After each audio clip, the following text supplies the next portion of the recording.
안녕하세요. 임수희입니다.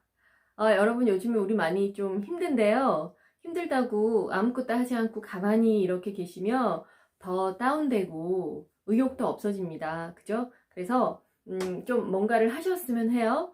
코로나는 끝날 겁니다. 반드시 끝날 거고 끝나고 나면 우리 강사님들도 다시 바쁜 스케줄 속에서 또 강의하러 다니셔야 되는데 지금 가만히 계시지 말고 좀 우리 강사님들 이렇게 업그레이드하고 역량을 강화하는 그런 시간이 또 되셨으면 좋겠다는 바람으로 생각으로 오늘 제가 직접 쓰고 있기도 한데 이 스팟을 오늘 공유 한 가지 해드리려고 합니다. 제가 문제를 한번 내어볼게요. 여러분 한번 맞춰보시겠어요? 자, 질문 나갑니다. 산토끼의 반대말 뭘까요? 네. 제가 이 질문을 딱 드리는 순간 어떤 답이 떠오르시는지요? 그리고 그 대답을 아마 말씀하셨을 거예요. 강의 가셨을 때 이렇게 제가 지금 방금 질문 드린 대로 하시면 돼요. 시작하실 때 쓰셔도 돼요. 이거는 그러니까 시작하실 때 쓰신다면 아이스 브레이킹 기법이 되실 거고 강의 중간에 예를 들면은 그 조직의 분위기를 알기 위해서 쓴다라고 하신다면은 스팟으로도 활용하실 수 있어요. 근데 일단 제가 기본적으로 어떤 느낌인지 이제 설명을 드리면 제가 산토끼의 반대말은 무엇일까라고 질문을 드렸을 때 아마 곳곳에 계시는 분들이 강의장에 앉아 계시는 분들 답변을 하실 거예요. 여러 가지 답변을 하실 거예요. 그러면 뭐 가장 쉽게 나오는 게 뭐 죽은 토끼 이런 대답들을 많이 하시거든요. 그러면 여러분들이 그런 대답을 하실 때마다 반응을 해주시면 돼요. 자, 키토산이라고 얘기하시는 분이 있으실 거예요. 그분은 IQ 30입니다. 집토끼라고 말씀하시는 분 IQ 60. 죽은 토끼라고 말씀하신다면 80입니다. 자, 그 외에 들토끼, 강토끼, 물토끼, 바다토끼. 어떤 느낌인지 아시겠어요? 산토끼의 반대말인데 이 산을 어떻게 생각하시고 자연을 생각하시고 그 자연에 뭔가 반대되는 것들을 얘기하시는 분들은 다 IQ 100에 들어가시는 거예요. 다시 한번 말씀드릴까요? 들, 강, 물, 바다 이런 것들이 있습니다. 그러면 이런 것들을 얘기할까 싶으시지만 의외로 사람들이 여러 가지 창의적으로 대답들을 많이 하세요. 그럼 이렇게까지 오면 100이 온 거예요. 그러면 150하고 200까지 제가 알려드릴 건데 150이 뭘까요? 한번 여러분 생각해 보시겠어요? 자, 여기서 여러분들의 IQ가 드러나는 겁니다. 150인 분은 정답을 말씀하실 거고 아니신 분은 뭘까 생각을 하시겠죠. 이런 반응들을 강의장에서 청중들이 하고 계실 거예요.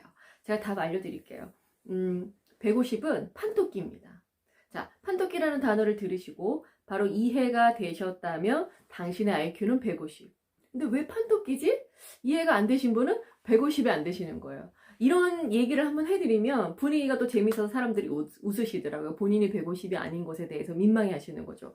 근데 또 재밌는 건 뭐냐면 옆에 계시는 150이신 분이 본인이 150이라는 걸 또 알리기 위해서 150이 아닌 분에게 상황을 설명하는 이 상황이 강의 현장에서 벌어집니다.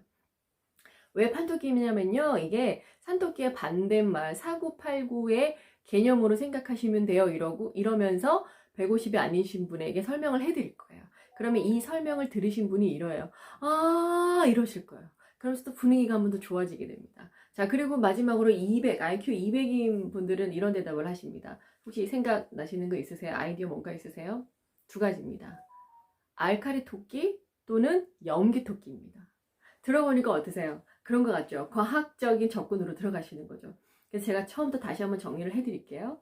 키토산이라고 얘기하시면 30, 집토끼 60, 죽은 토끼 80, 들토끼, 강토끼, 물토끼, 바다토끼 이렇게 자연의 반대적인 거 IQ 100, 150은 판토끼, 200은 알카리 토끼 이렇게 이제 답을 아시고서 질문을 하시고 답변을 하시면 거기에 대해서 IQ가 뭐다라고 말씀해 주시면 되는 거예요. 제 같은 경우에는 이거를 강의를 시작하면서 아이스 브레이킹 기법으로 씁니다. 그러면 사람들이 다소 집중이 되지 않은 상황으로 시작이 되더라도 뭔가 이것을 맞추려고 생각을 하시고 답변을 하시더라고요. 여러분 아시죠? 우리 성인학습자의 특징 아시죠? 머리를 많이 써야 되는 거는 하지 않아요. 많이 움직이는 것도 좋아하지 않아요. 근데 어떻게 쉽게 생각하고 좀 단순한 것들에는 반응을 잘 하는 게 성인학습자 청중들의 특징이잖아요. 그래서 저는 이거를 강의 때 잘 활용하고 있는데 굉장히 호응도나 반응이 좋았습니다. 그래서 여러분들도 한번 활용을 해보세요. 제가 제 책에 이 내용을 담아놨습니다. 페이지 165페이지에 보면은 스팟으로 해서 산토끼 시리즈를 담아놨어요. 그리고 여기에는 제가 보이십니까? 여기 이렇게 책에 이렇게 느낌을 담아놨는데, 이 스팟으로 쓰실 때, 아이스 브레이킹이나 스팟으로 쓰실 때 PPT 원본이 필요하시면, 네이버 카페 사이트를 들어가셔서 해피로드 컨설팅 저희 회사 이름을 검색하시면 카페가 있어요. 그 카페에서 이 PPT 원본을 다운받으실 수 있으시니까 그렇게 해서 강의 때 활용을 하셔도 괜찮습니다. 자, 여러분들 강의에 산토키 시리즈 스팟을 한번 딱 쓰시면서 훨씬 더 강의의 분위기를 업그레이드 시키고 청중들이 더 흥미를 가지고서 강의를 대할 수 있도록 한번 해보시기를 바라겠습니다. 자, 그럼 오늘 강의 스팟은 여기서 마칠게요. 감사합니다.